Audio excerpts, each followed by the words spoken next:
Good morning.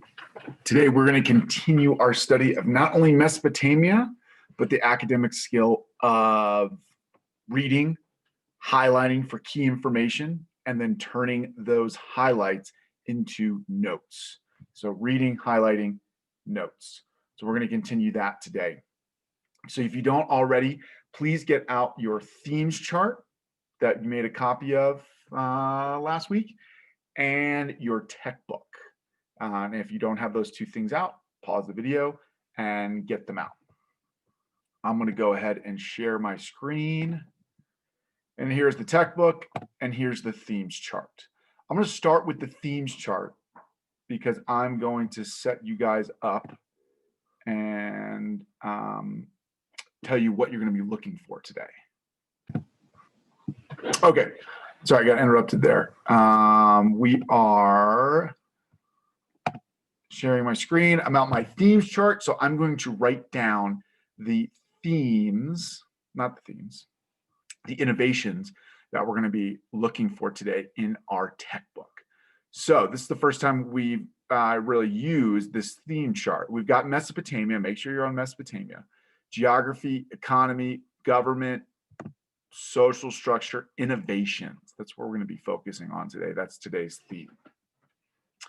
I'm going to click in the box of innovations, that white box, and then I'm going to click my number line because what I want to do is create a numbered list around innovations. And those so I'll click that and a 1 will automatically pop up, which is nice. The innovations we're going to be talking about when it comes to Mesopotamia are levees / dikes. And when I hit enter, a new number comes up. So levees and dikes is the first one. Canals, ditches, and I'm using the / button to show these differences. Canals, ditches, and dams is another innovation that they came up with and they used. Hit enter again, you get number 3. Domestication of animals. Cedar plow, and writing. So those are the innovations that we're going to be talking about when it comes to Mesopotamia. Now, we're not done yet. We want to know what these innovations were, what they did, and how they actually helped society. So what they did and how they helped society. That's what we're going to be looking for in our tech book. For our highlights, okay? So I'm going to start you guys off with levees and dikes, and then I'm going to let you do 2, 3, and 4. And we're actually not going to get to writing today. That'll come later. So 2, 3, 4, you guys are going to do on your own. I'll get into that in a little bit. So I'm going to flip back to my tech book, and I'm going to go to section 3.1, like what we did with geography.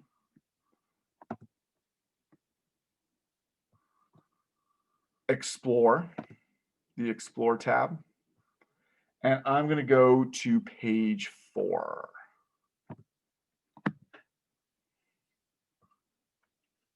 So I'm going to start reading this, but we already know what we're looking for, what we're going to highlight, what is our key information, and those pieces of information are going to be those innovations that we just jotted down in our notes. So I'll go ahead and start reading this. By the 3rd paragraph, we'll have what we want. It's always a good idea to read the title and the guiding question. So controlling floods. How did the Mesopotamians control river floods? So right off the bat, I know that there was definitely flooding going on. That's how the silt got out of the water and was flooded onto the riverbanks. And when those waters receded, when the floods went away, the silt stayed behind and turned those riverbanks into really fertile soil. And we know that that fertile soil led to surplus farming, which unlocked these civilizations. So we know that flooding is already a part of civilization. Now it looks like we're trying to manage those floods and control them somewhat. So think about where you live. Are there mountains or rivers? Yes. Is there an ocean? How do you use the water, trees, and other natural resources there? When Mesopotamians first settled in the valley between the Tigris and Euphrates River, they were unable to farm successfully. Without consistent water, it was impossible to grow enough crops to feed large cities.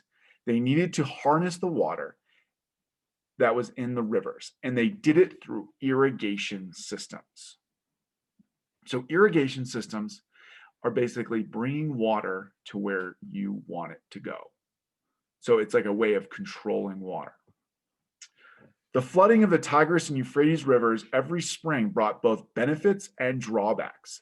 The floodwaters brought fertile silt to the land, but even with this rich soil, it was difficult to farm. Mesopotamians could not predict when the floods would occur or how the high floodwaters would reach or how high the floodwaters would reach. The flow was so unpredictable that it sometimes washed away crops or caused the river to change course. Mesopotamians developed new technologies to control the flooding rivers and bring water to crops. Okay, here we go, technologies and innovations.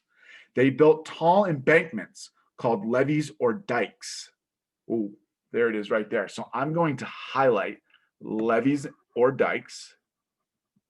Remember, I just hold my cursor down and highlight it like I normally would. And when I let go of my cursor, it gives me the highlight function. And it doesn't matter what colors you use. I'm going to do yellow to highlight the actual innovations. Now, remember, we're not just looking for what innovations, we're looking for what they did and how they benefited society. These walls of earth prevented the water from flooding over the riverbanks, the banks of the river. Awesome. Okay, so I'm going to highlight that. That's important for me too. So prevented the water from flooding over the banks of the river. We see these levees down in New Orleans or these other places that have these big rivers that sometimes flood. These tall embankments of dirt, basically tall walls that keep the water from flooding into the cities. Anyway, so I'm going to highlight this a different color because this is sort of an effect of those innovations or the effects that they had on society. So it doesn't matter what color, but I'm just going to keep it consistent, and I'm going to highlight that in pink. So I've got in yellow what the innovation was, and in pink what it did to help society. Great. So now I've got the highlights. I'm going to take those highlights and transfer them into my notes so that I don't have to come back to this page ever again. I got the good stuff. Okay. So we'll flip over. And now I'm going to jot some notes down for levees and dikes. Now, taking good notes is definitely a skill that we're going to work on all year. We want our notes to be short and to the point. They do not need to be complete sentences. They can be incomplete sentences. They just want to get to the main information as quickly as possible. If we want to make a formal paragraph or an essay, that's where those formal sentences are going to come. But when we're taking notes, we're just trying to get to the key information as quickly as possible and express that in as little words as we can. So what did levees and dikes do? They prevented water. I'll zoom in on this for you. Prevented water from flooding over the river banks. I'm going to do a semicolon to break up my thought. So that's what they did. There are these big, tall embankments that kept water from flooding over the banks. Well, how did this help society? How did this make civilization live easier or more efficiently? Well, these protected crops and villages from flood waters. So that's going to make my life more efficient if I don't have to worry about floodwaters coming and washing away my crops or my home or these other buildings that I've built up in civilization, and maybe even people too. This is a safety thing. So there we have it right there. We've got the innovation, We've got what it was and actually what did it do. And then the third part was how it benefited society. You guys are now going to take the reins and work on this independently. You're going to work through pages 4 and 5, and you're going to look for canals, ditches, and dams, domestication of animals, and cedar plow. I want you to highlight those innovations, and I want you to highlight what they did and how they benefited society.